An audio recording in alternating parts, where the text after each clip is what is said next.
आज नाशिकचा वनविहार कॉलनीमध्ये ज्या ठिकाणी बिबट्या निघाला त्या ठिकाणी आज आम्ही सगळेजण कव्हरेज करण्यासाठी आलो होतो. साधारणतः दुपारी 3 वाजल्यापासून हे सगळं कव्हरेज सुरू होतं.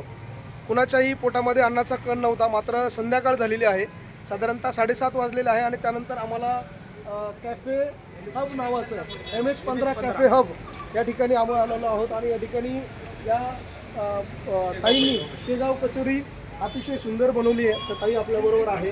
हे सगळी त्यांची फॅमिली, ही दिदी होती, हा एक दादा आमच्याबरोबर होता. आणि या सगळ्या धावपळीमध्ये आम्हाला ज्यांनी गरम गरम कचोरी खाऊ घातली असे आमचे मित्र नगरसेवक संतोष भाऊ देखील आमच्याबरोबर आहेत.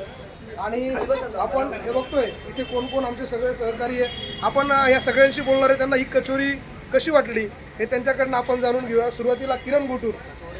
नमस्कार. अत्यंत उत्तम अशा पद्धतीचं कचोरी होता.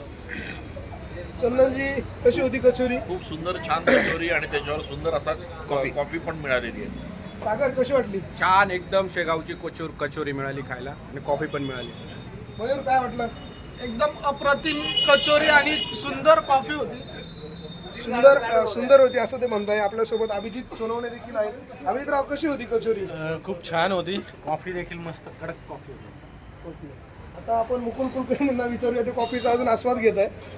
डिस्टर्ब करू आपण त्यांना. कशी होती? अतिशय सुंदर आहे. कडक कॉफी म्हणतो ना आपण, तशी कॉफी. महेशराव, एक नंबर. दिवसभर काम केल्यानंतर थकवा या कॉफीने निघालेला आहे. कशी वाटली?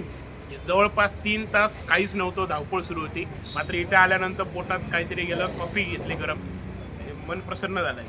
आपण बघतो आपली ही सगळी मीडियाची टीम, इलेक्ट्रॉनिक मीडियाची, मुकुल कुलकर्णी ABP माझाचे, Mahesh Mahale Lokshahi news, Pranjal Kulkarni NDTV, Abhijit Sonawane Saam TV, Bharat Gandhate यांना कसं वाटली? खूप छान होती. मी माझ्या आयुष्यात पहिल्यांदा कचोरी खाल्ली, ती खूप मला आवडली. आपल्यासोबत चंदन भाऊ आहेत, सह्याद्री TV9चे, जय महाराष्ट्र, किरण गोटूर, सागर गायकवाड, Zee24 तास. आमच्या सगळ्यांच्या वतीने या मावशींचे विशेषतः आभार. अतिशय सुंदर कचोरी तुम्ही बनवली काका. तुम्ही कॉफी छान बनवली आणि तुम्ही दोघांनी सर्व्हिस खूप छान दिली, त्याबद्दल तुमचे आभार. आणि शेवटचे आभार आमचे मित्र नगरसेवक संतोष गायकवाड यांचे. धन्यवाद.